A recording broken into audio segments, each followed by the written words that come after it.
സാങ്കേതികാർത്ഥത്തിലുള്ള വിധേയത്ത് ഒന്ന് മാത്രമേ ഉള്ളൂ. അത് കുറ്റകരമായ വിധേയത്താണ്. വിധേയത്തുൻ ഹസന എന്നതുകൊണ്ട് ഉദ്ദേശിക്കുന്നത് ഭാഷാപരമായ വിധേയത്താണ്.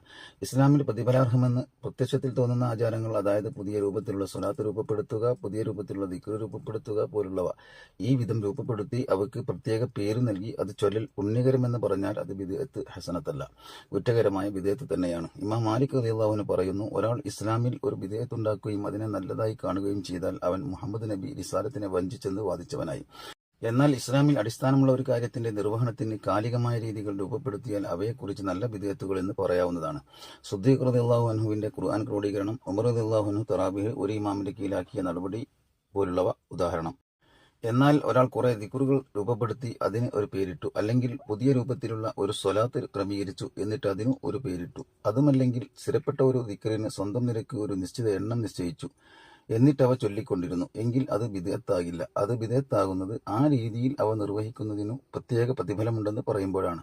കാരണം അവിടെ ആശയങ്ങളായിരിക്കും പ്രമാണങ്ങളോട് യോജിക്കുക, പദങ്ങളായിരിക്കില്ല. ഇനി പദങ്ങൾ യോജിക്കുന്നുണ്ടെങ്കിൽ തന്നെ അവിടെ എണ്ണം കൊണ്ട് യോജിക്കുന്നില്ല.